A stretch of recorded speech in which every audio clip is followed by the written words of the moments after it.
मेहनती इंसान। ठठीपुर गांव में एक मेहनती इंसान रहता था। उसका नाम था रत्तू, जो अपना काम पूरी ईमानदारी से करता था। वो बहुत ही भला और नेक आदमी था। उसके 5 छोटे भाई और 2 छोटी बहनें थीं।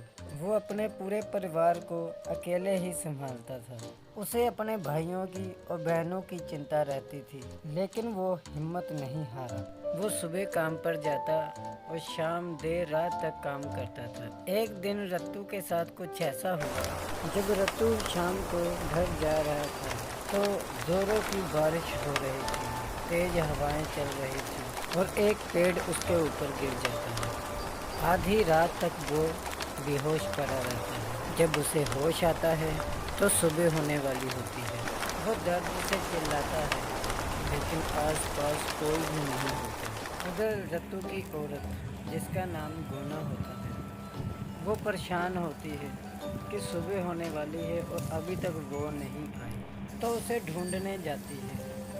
वो उसे ढूंढते ढूंढते वहाँ तक पहुँच ही जाती है जहाँ पर वो गिरा होता है। वो उसे बहुत ही मुश्किल से निकालती है और जैसे तैसे घर पहुँच जाती है और सारे घर वाले परेशान हो जाते। वो गांव के वेदी को बुलाते हैं। वेदी उसको देखकर चेक कर कर कहता है, 5-6 महीने ये अब काम नहीं कर सकता।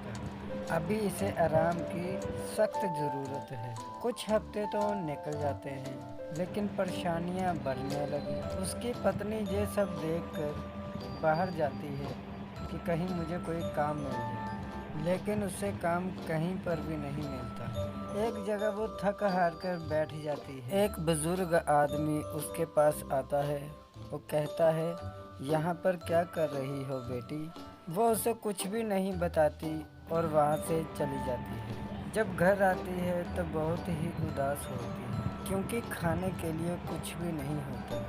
तभी रत्तू की दोनों बहनें खाने के लिए कुछ सामान और पैसे लाती है। तभी रत्तू की पत्नी पूछती है, ये पैसे और खाने का सामान कहाँ से आया?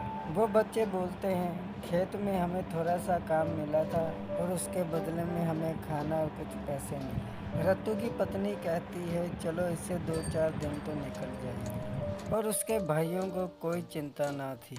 वो घर आते थे, खाना मिल जाता था तो खा लेते थे, नहीं मिलता था तो अपने दोस्तों के पास जाकर वो खाना खाते थे। एक दिन रत्तू बहुत ही परेशान हो गया। वो गुस्से में घर से निकल जाता है और कहीं दूर जाकर बैठ जाता है। उसे वही बुजुर्ग आदमी मिलता है जो उसकी पत्नी को मिलता है। वो बाबा पूछता है, क्या बात है बेटा, ऐसे क्यों बैठे हुए हो? रत्तू बोलता है, बाबा जी मैं गुस्से में घर छोड़कर आ गया। बाबा बोलता है, ऐसी कौन सी बात हो गई बेटा जो तू गुस्से में घर छोड़कर आ गया? बताओ मुझे, क्या बात है? तो रत्तू बाबा को पूरी बात बताता है। बाबा जी, 2-2.5 महीने पहले बहुत बारिशें हो रही थी, तब मेरे ऊपर एक पेड़ गिर गया था। मेरी हड्डियाँ जो है अंदर से तब से मैं बेकार हूँ बाबा।